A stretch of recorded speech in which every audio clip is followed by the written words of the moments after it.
우리의 유산. 제사장. 나부에서의 희생과 축복.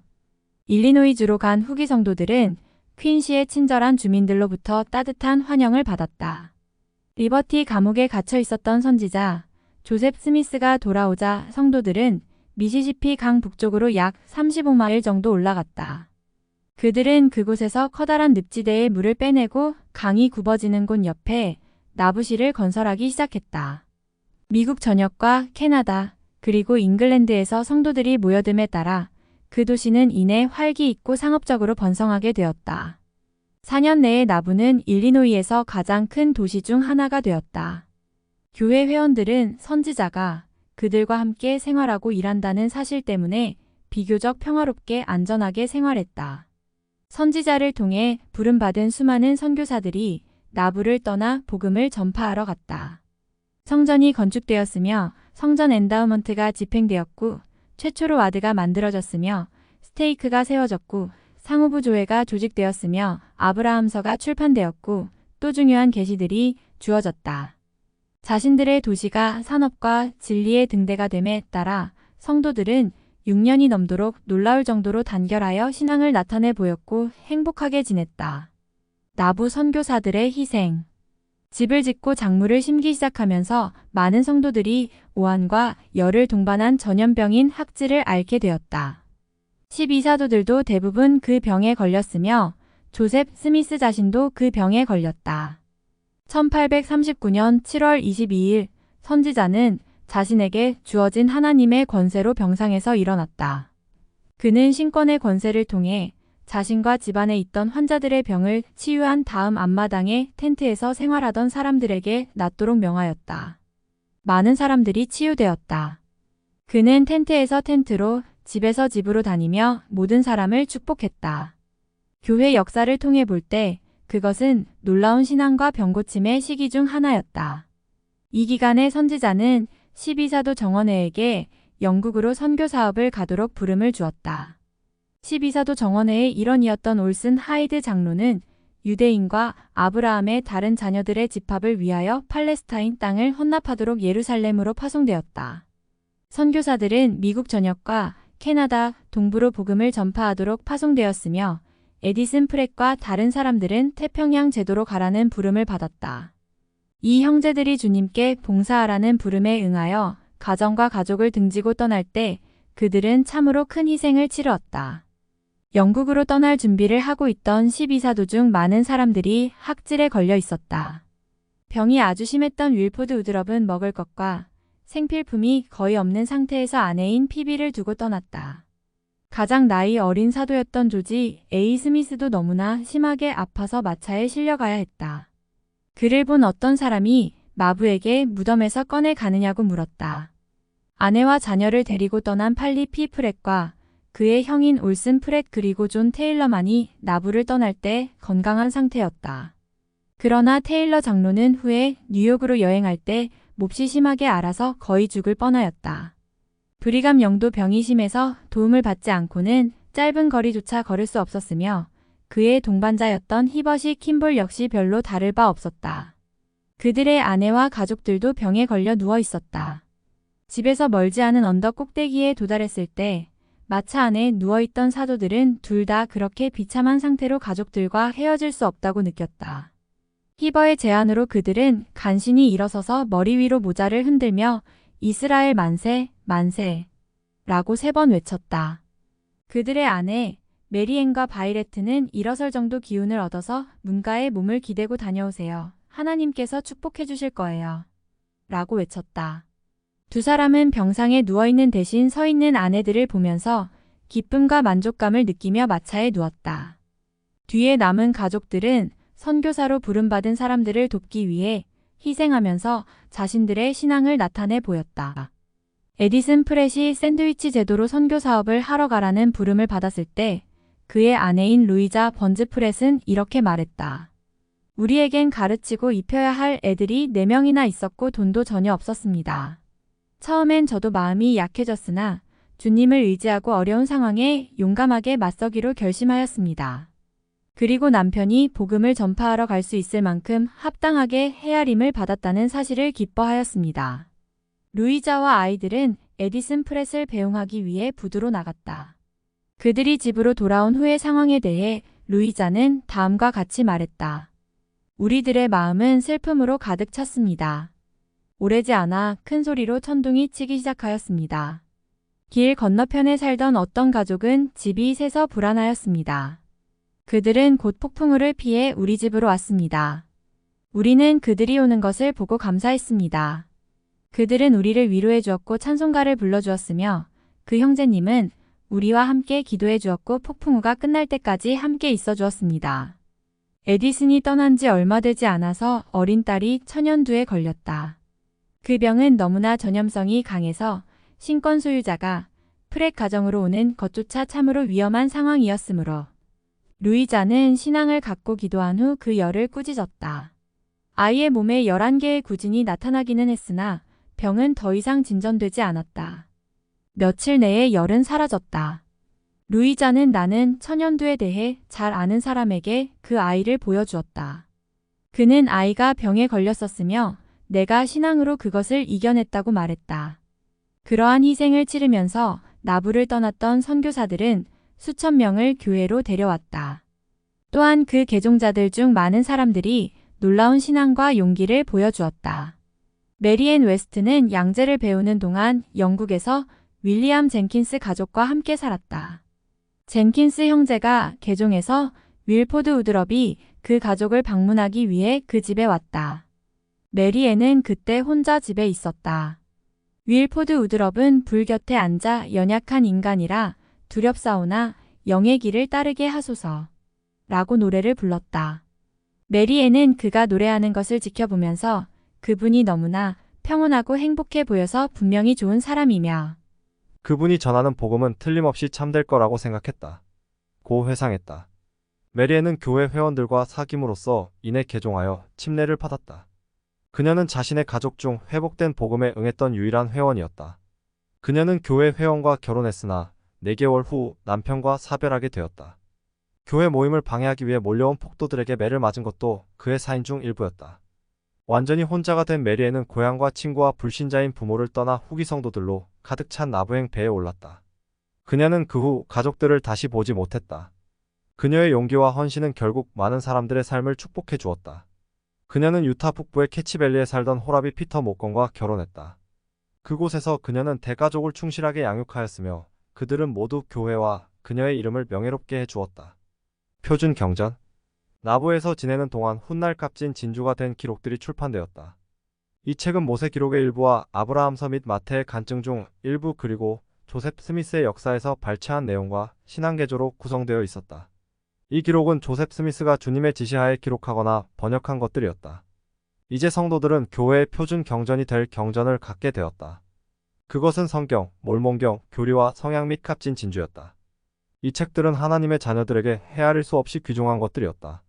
왜냐하면 그것들은 중요한 복음의 진리를 가르쳐 주며 성실하게 탐구하는 사람에게 하나님 아버지와 그의 아들 예수 그리스도에 대한 지식을 전해주기 때문이다. 주님이 선지자들을 통해 명하시는 대로 추가적인 계시들이 현대의 경전에 삽입되어 왔다.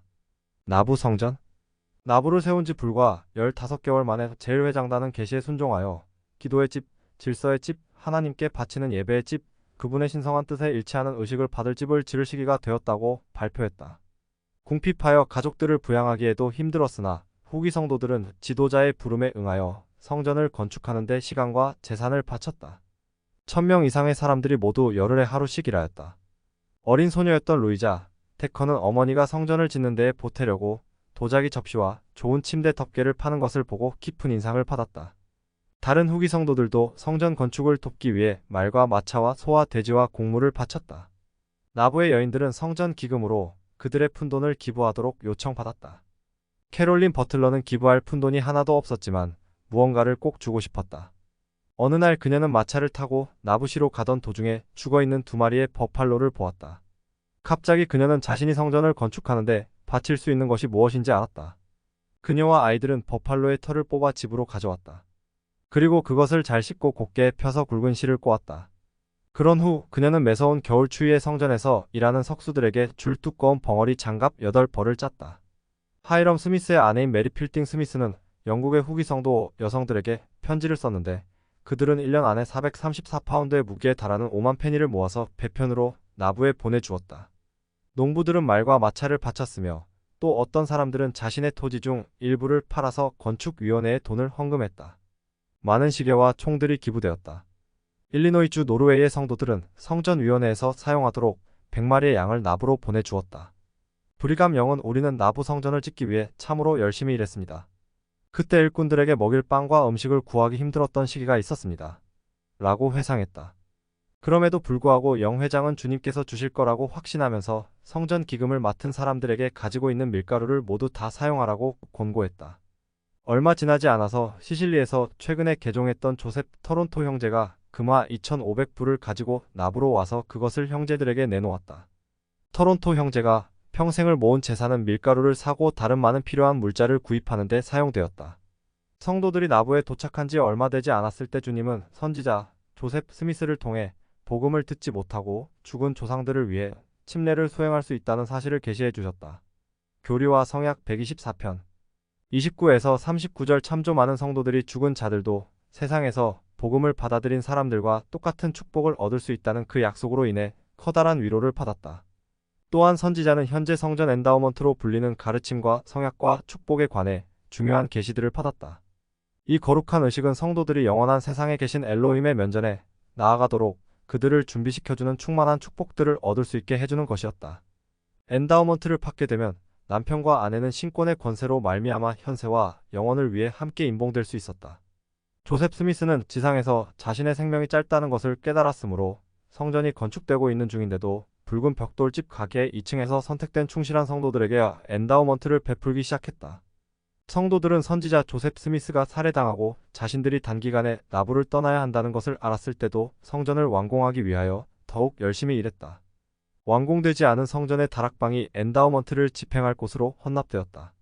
성도들은 브리감 영과 히버시 킴볼 및 다른 12사도들이 밤낮을 성전에 머물면서 밤에도 4시간 이상 자지 않고 베푼 이 거룩한 의식을 열심히 받았다.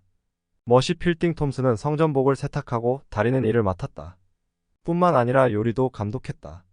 그녀도 역시 성전에 머물러 살았으며 때로는 다음 날을 위해 모든 것을 준비하기 위해 밤에도 일했다. 다른 회원들도 마찬가지로 헌신적이었다. 왜 이 성도들은 곧 그들이 두고 떠나야 할 건물을 완공하기 위해 그렇게 열심히 일했을까? 거의 6,000명의 후기 성도들이 나부를 떠나기 전에 자신의 엔다우먼트를 받았다. 그들은 서부를 향해 이주할 때 신앙으로 강화되었으며 자신의 가족이 영원히 임봉되었다는 것을 확신했다. 그들은 그 성전에서 의식을 받을 때 얻었던 확신 때문에 눈물로 얼룩진 얼굴로 자녀나 배우자를 아메리카의 거대한 평원에 묻고 곧바로 떠날 때도 그렇게 의연할 수 있었다. 상호부조회 나부 성전이 건축되고 있을 때 시에서 가장 부유한 사람 중 하나였던 하이럼 킴볼의 아내 사라 그랜저 킴볼은 마가렛 A 쿡이라는 이름의 바느질하는 사람을 고용했다. 사라는 주님의 사업에 대한 헌신으로 성전에서 일하는 사람들의 셔츠를 만들 천을 기증했으며 마가렛은 바느질을 하기로 했다. 그 후 얼마 지나지 않아서 사라의 이웃들도 셔츠를 만드는 일에 참여하고 싶어 했다. 자매들은 킴볼가의 거실에 모여 공식적으로 조직을 만들기로 결정했다. 엘리자 알스노우는 새로운 단체의 규약과 세칙을 만들어 달라는 부탁을 받았다. 엘리자가 완성된 문안을 선지자 조셉 스미스에게 보여주자 그는 자신이 본 것 중에서 가장 훌륭한 것이라고 말했다. 그러나 그는 여성들이 성취할 수 있는 것에 대해 여성들의 시야를 넓혀 주어야 한다는 느낌을 받았다.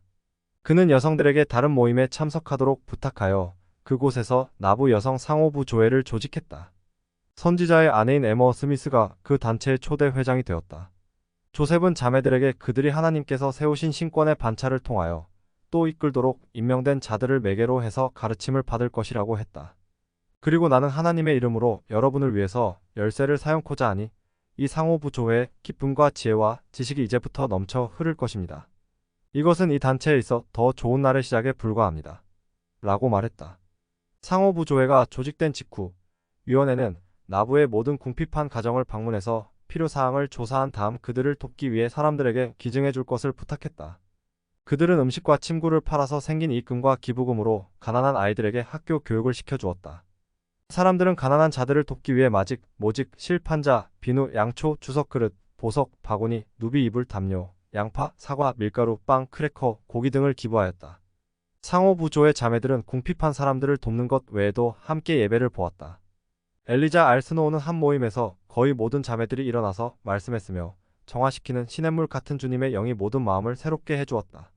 고 보고했다. 이 자매들은 서로를 위해 기도했으며 서로의 신앙을 강화시켜 주었고 시온의 대회를 더욱 발전시키기 위해 자신의 생활과 자원을 헌납했다. 순교. 나부에서의 몇 년 동안은 성도들에게 참으로 행복한 시간이었다. 그러나 곧 다시 박해가 시작되어 결국 조셉과 하이럼 스미스는 살해당하게 되었다. 이것은 결코 잊을 수 없는 어둡고 슬픈 시기였다. 루이자 번즈 프렛은 순교 소식을 듣고 자신의 느낌을 이렇게 기록했다. 고요한 밤이었고 보름달이 떠 있었습니다. 마치 죽음의 밤처럼 보였으며 모든 것이 그 밤을 엄숙하게 만드는 것 같았습니다. 남자들을 소집하는 여관들의 음성이 들려왔습니다. 멀리서 들려오는 그 소리는 마치 장례식의 종처럼 느껴졌습니다. 여자들은 함께 모여 울면서 기도했습니다. 어떤 이들은 살인자들에게 무서운 벌이 내리기를 바랬고 또 어떤 사람들은 그 일이 하나님의 뜻이라고 했습니다. 많은 후기 성도들은 루이자, 번즈 프렛과 마찬가지로 그 사건이 일어난 1844년 6월 27일을 슬프고 애통스러운 날로 기억했다. 선지자의 순교는 초기 교회 역사상 가장 비극적인 사건이었다. 그러나 그것은 예상 밖의 일이 아니었다. 초창기였던 1829년부터 시작하여 최소한 19번 정도 각각 다른 상황에서 조셉 스미스는 아마 자신이 이 생을 평화롭게 마감하지 못할 것이라고 이야기했다. 그는 적들이 언젠가 자신의 생명을 빼앗으리라고 느꼈지만 그것이 언제인지는 알지 못했다. 1844년 봄이 지나고 여름이 다가올 때 교회 안팎의 적들은 조셉을 파멸시키기 위해 움직였다. 이웃 신문사의 편집인이었던 토마스 샤프와 헨콕 군의 한 반몰몬 정당 지도자는 선지자를 살해할 것을 공개적으로 요청했다. 주민들과 배도자들 그리고 시의 지도자들은 선지자를 죽임으로써 교회를 멸하려고 공모했다. 일리노이 주의 지사였던 토마스 포드는 조셉 스미스에게 나부시의 평의회 회원들은 시에 소동을 일으킨 혐의로 비몰몬 배심원들 앞에서 재판을 받아야 한다고 주장하는 편지를 썼다. 그는 그런 재판만이 사람들을 납득시킬 것이라고 했다. 주지사는 사람들을 안전하게 보호해주겠다고 약속했지만 선지자는 그가 자신의 약속을 지킬 수 있다고 믿지 않았다. 다른 방도가 없다는 것이 분명해지자 선지자와 그의 형 하이럼 스미스 그리고 존 테일러와 다른 사람들은 아무 죄 없이 죄인이 되었음을 통감하며 구속되기로 했다. 선지자는 나부시에서 카테지 군으로 약 20마일 정도 갔을 때 자신이 가족과 친구들을 보는 것이 그때가 마지막임을 알았다. 그는 나는 도살장에 끌려가는 어린 양과 같이 가노라. 그러나 내 마음은 여름 아침처럼 고요하도다. 라고 예언했다. 선지자가 출발하자 조셉의 농장에서 3년 이상 일해왔던 비 로저스와 다른 두 소년이 들판을 가로질러 가서 가로장 울타리에 앉아 그들의 친구이자 지도자가 지나가기를 기다렸다. 조셉은 그 소년들 옆에서 말을 멈추고 같이 있던 민병 대원들에게 신사 여러분, 이곳은 내 농장이고 이들은 나를 돕는 소년들이오. 그 애들도 나를 좋아하고 나도 그 애들을 좋아하오. 라고 말했다. 조셉은 소년들 모두와 악수를 나눈 후 말에 올라타고 자신이 죽을 곳을 향해 갔다. 웨일즈인 개종자였던 단 존스는 카테지 감옥에서 선지자와 함께 있었다. 1844년 6월 26일 지상에서의 마지막 밤에 조셉은 총소리를 듣고 침대에서 일어나 존스 곁에 바닥에 누웠다. 선지자는 죽는 것이 두렵습니까? 라고 속삭였다. 존스는 이런 일로 죽는 것은 그리 두렵지 않을 것 같습니다. 라고 대답했다. 조셉은 형제님은 죽기 전에 웨일즈에 가서 지명받은 선교 사업을 완수할 것입니다. 라고 예언했다. 후에 단 존스가 웨일즈에서 명예롭게 성공적으로 선교 사업을 수행함으로 말미암아 오늘날 수많은 충실한 후기 성도들이 교회의 축복을 누리고 있다. 1844년 6월 27일을 슬프고 애통스러운 날로 기억했다. 선지자의 순교는 초기 교회 역사상 가장 비극적인 사건이었다. 그러나 그것은 예상 밖의 일이 아니었다. 초창기였던 1829년부터 시작하여 최소한 19번 정도 각각 다른 상황에서 조셉 스미스는 아마 자신이 이 생을 평화롭게 마감하지 못할 것이라고 이야기했다. 그는 적들이 언젠가 자신의 생명을 빼앗으리라고 느꼈지만 그것이 언제인지는 알지 못했다.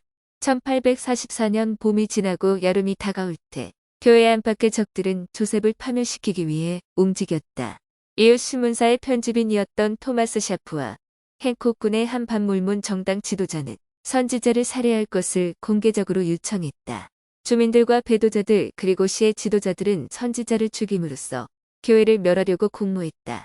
일리노이 주의 지사였던 토마스 포드는 조셉 스미스에게 나부시의 평의회 회원들은 시의 소동을 일으킨 혐의로 비몰몬 배심원들 앞에서 재판을 받아야 한다고 주장하는 편지를 썼다. 그는 그런 재판만이 사람들을 납득시킬 것이라고 했다. 주지사는 사람들을 안전하게 보호해주겠다고 약속했지만 선지자는 그가 자신의 약속을 지킬 수 있다고 믿지 않았다. 다른 방도가 없다는 것이 분명해지자 선지자와 그의 형 하이럼 스미스 그리고 존 테일러와 다른 사람들은 아무 죄 없이 죄인이 되었음을 통감하며 구속되기로 했다. 선지자는 나부시에서 카테지군으로 약 20마일 정도 갔을 때 자신이 가족과 친구들을 보는 것이 그때가 마지막임을 알았다. 그는 나는 도살장에 끌려가는 어린 양과 같이 가노라. 그러나 내 마음은 여름 아침처럼 고요하도다. 라고 예언했다. 선지자가 출발하자 조셉의 농장에서 3년 이상 일해왔던 빌 로저스와 다른 두 소년이 들판을 가로질러 가서 가로장 울타리에 앉아 그들의 친구이자 지도자가 지나가기를 기다렸다. 조셉은 그 소년들 옆에서 말을 멈추고 같이 있던 민병 대원들에게 신사 여러분, 이곳은 내 농장이고 이들은 나를 돕는 소년들이요. 그 애들도 나를 좋아하고 나도 그 애들을 좋아해요. 라고 말했다. 조셉은 소년들 모두와 악수를 나누 말에 올라타고 자신이 죽을 곳을 향해 갔다. 웨일즈인 개종자였던 단 존스는 카테지 감옥에서 선지자와 함께 있었다. 1844년 6월 26일 지상에서의 마지막 밤에 조셉은 총소리를 듣고 침대에서 일어나 존스 곁에 바닥에 누웠다. 선지자는 죽는 것이 두렵습니까? 하고 속삭였다. 존스는 이런 일로 죽는 것은 그리 두렵지 않을 것 같습니다. 라고 대답했다. 조셉은 형제님은 죽기 전에 웨일즈에 가서 지명받은 선교 사업을 완수할 것입니다.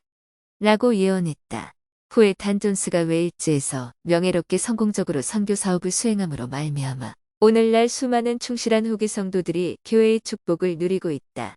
1844년 6월 27일 오후 5시가 지난 직후 얼굴에 칠을 한 약 200명 정도의 폭도들이 카테지 감옥으로 돌격해와서 조셉과 그의 형 하이럼을 쏘아 죽이고 존 테일러에게는 심한 부상을 입혔다. 오직 윌라드 리차즈만 다치지 않았다. 폭도들은 몰몬이 오고 있다. 라고 외치는 소리를 듣고 도망가 버렸다. 대부분의 카테지 주민들도 그랬다. 윌라드 리차즈는 부상당한 존 테일러를 돌보았으며 그들은 모두 살해당한 지도자들을 애도했다. 하이럼은 감옥 안에 쓰러져 있었고 창문에서 뛰어내렸던 조셉은 밖에 우물 곁에 쓰러져 있었다. 그 장소에 처음 당도한 후급성도 중 한 사람은 순교자의 형제였던 사무엘이었다. 그와 다른 사람들은 윌라드 리차즈를 도와서 나브로의 길고 슬픈 귀환을 위해 시신을 준비시켰다. 한편 일리노이 주 와샤에서는 교회 회원이었던 제임스 코울리 가족이 저녁 식사를 준비하고 있었다. 14살이던 마티아스는 시내에서 심상치 않은 축하 소동이 일어나는 것을 듣고 모인 사람들 사이 끼어들었다. 주연사가 어린 코울리를 보더니 집으로 가라고 명령했다. 마티아스가 이웃집 마당을 통해 그곳을 벗어나기 전까지 교회 회원이 아닌 소년들이 그에게 쓰레기를 던지며 따라왔다. 소동이 가라앉았다고 생각한 마티아스는 물을 깃기 위해 강으로 갔다. 폭도 중 한 명이 그를 발견하고 술 취한 재봉사에게 그를 강에 던져넣으라고 돈을 주었다. 마티아스가 물을 피려고 멈추자 그 재봉사는 마티아스의 목덜미를 잡고 몰몬 꼬마야, 널 물에 빠뜨려 죽이겠다. 라고 했다. 마티아스는 이렇게 말했다. 나는 그에게 왜 나를 빠뜨려 죽이려 하는지, 그리고 내가 그에게 무슨 잘못이라도 한 적이 있는지 물었다. 그는 그런 적이 없다고 하면서 너를 빠뜨리지 않겠다. 넌 착한 애야. 집으로 가거라. 라고 말했다. 그날 밤 폭도들은 코울리 형제의 집에 불을 지르려고 3번이나 시도했으나 실패했으며 그 가족은 신앙과 기도를 통해 보호받았다. 마티아스 코울리는 성장에서 끝까지 교회에 충실하였으며 그의 아들 마티아스와 손자 매튜는 후에 12사도 정원회에서 봉사했다. 일리노이 주지사 토마스 포드는 선지자의 순교에 대해 이렇게 기록했다. 스미스 형제를 살해한 것은 많은 사람들이 그렇게 되리라고 믿은 것처럼 몰몬을 끝장내고 그들을 흩어버리기는커녕 그들을 그 이전보다 더욱 강하게 결합시키고 그들의 신앙에 대해 새로운 확신을 안겨주었다. 또한 포드는 바울처럼 은사를 타고난 사람들과 웅변으로 수많은 사람들을 매혹시킬 수 있는 뛰어난 연사들은 몰몬 교회에 새로운 활기를 불어넣고 순교당한 조셉의 이름을 큰 소리로 외쳐서 사람들의 마음을 감동시킬 수 있을 것이다. 라고 기록했다. 포드는 이런 일이 일어나서 자신의 이름이 빌라도아 헤롯의 이름처럼 후세에 불명예스럽게 되지는 않을까 걱정하면서 살았다. 그의 염려는 현실로 나타났다.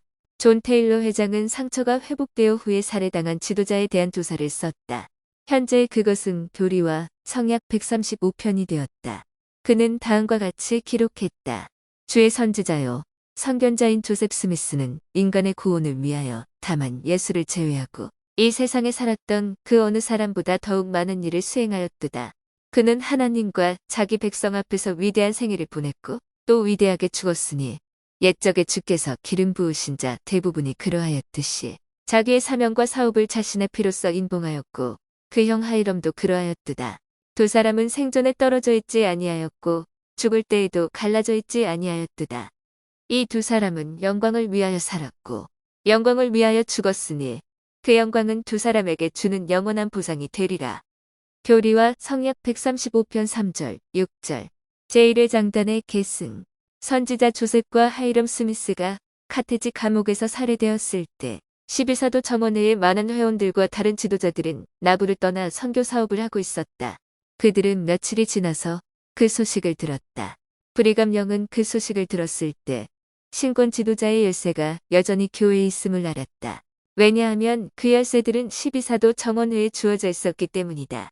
그러나 교회 회원들은 주님의 선지자여 선견자여 계시자로서 누가 조셉 스미스의 후임자가 될지 전혀 몰랐다.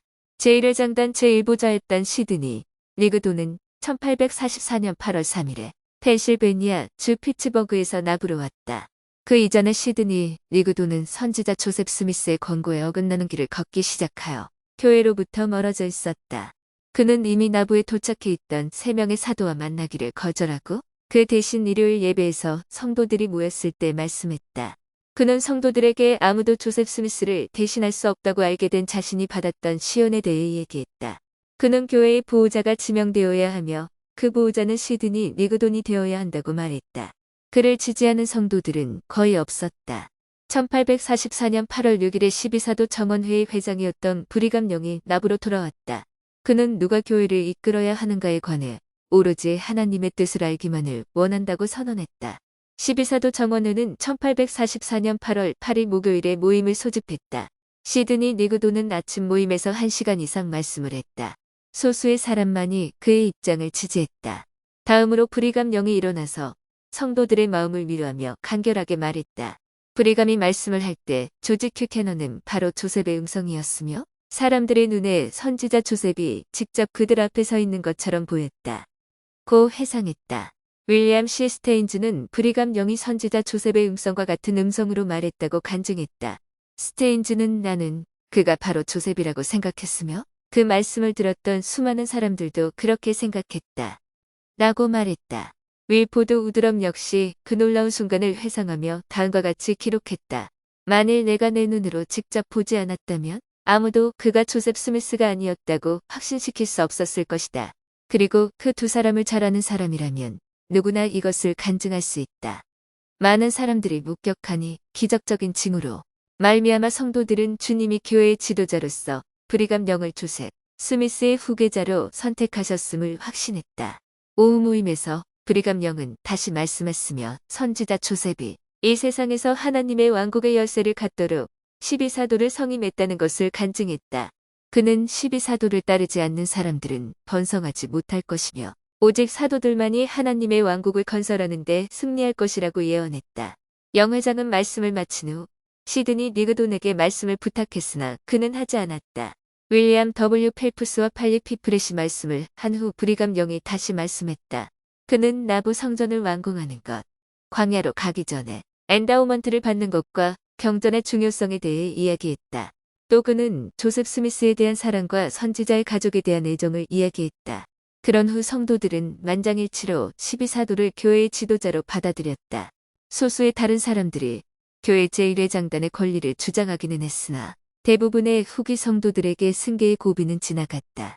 선임 사도이자 12사도 정원회의 회장이었던 브리감 영은 하나님께서 그분의 백성을 이끌도록 선택한 사람이었으며 사람들은 일치하여 그를 지지하였다.